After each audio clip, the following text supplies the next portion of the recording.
a garden gnome. He's a regular fussbudget. Trespassers! This busy gentleman is a house gnome. There aren't many like him. Hello. Goodbye. And lastly, we find my distant cousin, the Siberian gnome.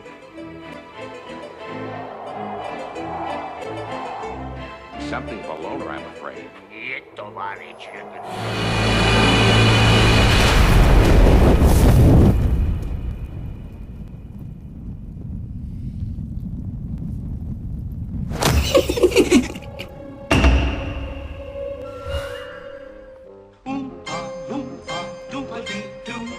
I've got a perfect puzzle for you. Oompa loompa doompa-dee-dee. If there's one thing you should never do with gnomes, it's sell them short, because they can surprise you in big ways. In the world of Pathfinder, this playful, whimsical, and occasionally downright dangerous race are the descendants of fairies which migrated to the prime material plane. In the game proper, in terms of their ability scores, gnomes get a +2 to Constitution, a +2 to Charisma, and a -2 to Strength. Gnomes are small category creatures. This means they get a +1 size bonus to both AC and attack rolls. However, they get a -1 to combat maneuver bonuses and combat maneuver defenses. They also receive a +4 racial bonus to stealth checks. Now, because they have such itty-bitty legs, gnomes are slow. They move at 20 feet per round. Now on to gnome defensive traits. First off, there's defense training. This is a +4 dodge bonus against giants. Now remember, giants covers trolls, ettins, and ogres in addition to true giants. Gnomes also have illusion resistance. This is a +2 on saves versus illusion spells and effects. Gnomes get keen sense, that's +2 on perception checks, and obsessive, that's a +2 on a craft or profession skill of your choice. Gnomes also receive gnome magic. That's +1 to the DC of illusion spells they cast. Also, if your charisma score is 11 or higher, you get spell-like abilities, usable once per day. These spell-like abilities are Dancing Lights, Ghost Sound, Prestidigitation, and Speak with Animals. Gnomes also have offensive traits. Number 1, Hatred. They get a +1 on attack versus reptilian and goblin creatures. They also have Weapon Familiarity. They treat any weapon with gnome in the title as a martial weapon. The only one I can really think of is the gnome hooked hammer. In addition to your garden variety gnome, garden gnome, there are some additional gnome types that you might consider playing. First off, there's the gear gnome. These are gnomes who are fond of tinkering.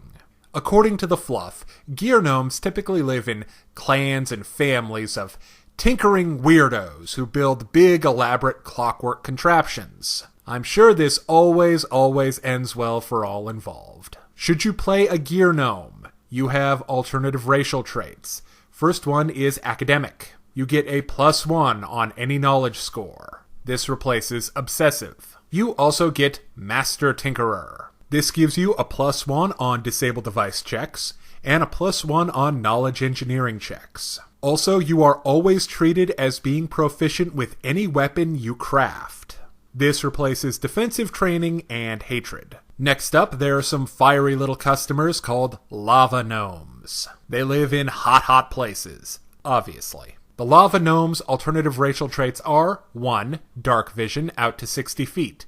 This replaces low light vision and keen sense. They also get pyromaniac. Doesn't that sound fun? This adds +1 to the caster level of spells with the fire descriptor, and powers from the Fire Domain, the Fire Element Bloodline, the Oracle Fire Mystery, and Alchemist Fire Bombs. Pyromaniac will also give you some spell-like abilities. Usable once per day, you may cast Dancing Lights, Flare, Prestidigitation, and Produce Flame. This replaces Gnome Magic and Illusion Resistance. Next, there are the Traveler Gnomes. They wander the land in covered caravans and the like, doing whatever traveling gnomes do. Tinkering, casting spells, getting into trouble with the local authorities. Anyway, their alternative racial traits are Magical Linguist. This adds +1 to the DC of spells which are language dependent, as well as glyphs, symbols, and other magical writing. They also receive a +2 against the same. Magical Linguist also gives you spell-like abilities. Usable once per day, you may cast Arcane Mark, Comprehend Language, Message, and Read Magic. This replaces Gnome Magic and Illusion Resistance. You will also have your choice of one of the two following. Either Explorer, which gives you +2 to your climb checks, and a knowledge skill of your choice. This replaces Obsessive and Hatred. Or you can go with the Gift of Tongues. This gives you +1 to Bluff and Diplomacy. Additionally, whenever you put a point into Linguistics, you learn an additional language, so you learn 2 every time you do it. This replaces Defensive Training and Hatred. Finally, there's my favorite type of gnome, the Dread Gnome. Dread Gnomes are probably the descendants of mean little unseelie fairies. The Dread Gnome alternative racial traits are Fell Magic. This adds +1 to the DC of necromancy spells. And you get new spell-like abilities. Usable once per day, you may cast Bleed, Chill Touch, Detect Poison, and Touch of Fatigue. The DC for these spells are 10, plus the spell level, plus your Wisdom modifier. Fell Magic replaces Gnome Magic. Next, Dread Gnomes get Knack for Poison. This gives them a +2 on Fortitude saves to resist poison, and a +2 to alchemy checks to create poison. This replaces Illusion Resistance. Alright, now I'd like to get into some of the class-race combos that I think work pretty darn well for the gnome. First off, there's the Bard. I would definitely consider one of those traveling gnomes for any gnome bard.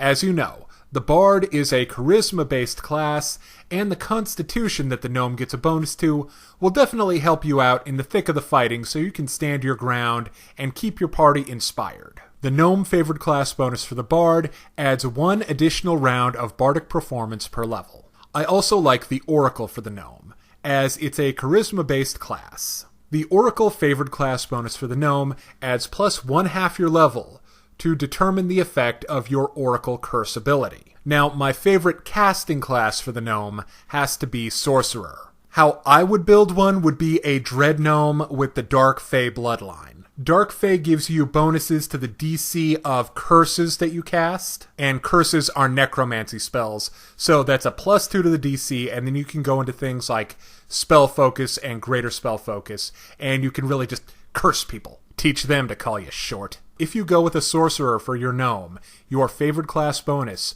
will add +1/2 per level to the number of uses of a Sorcerer Bloodline ability granted at first level. These are going to be things like the elemental bolts that the elemental bloodline gets, and that kind of thing. For martial classes, I think Gnome Swashbucklers are really good. They have a lot of charisma-based abilities. That con mod will definitely help you out in the fight, and their favored class bonus gives you +1/4 to the number of times you can use Charmed Life. So every 4 levels in Swashbuckler you take with your gnome and you're taking the favored class bonus, you can use Charmed Life an additional time. A great class and archetype choice for the Tinkerer Gnome is the Gunslinger Mysterious Stranger. This is the charisma-based gunslinger. The Gunslinger favored class bonus for the gnome decreases the amount of time you need to repair your broken weapon. Now, if you fancy getting back to nature with your gnome,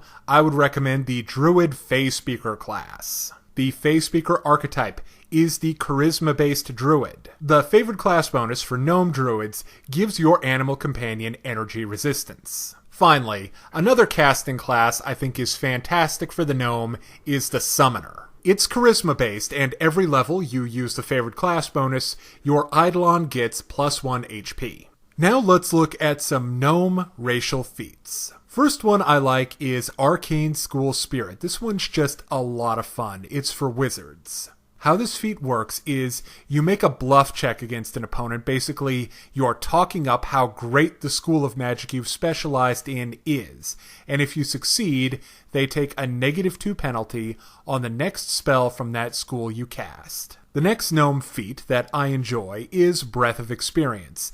This has the additional requirement of you must be over 100 years old.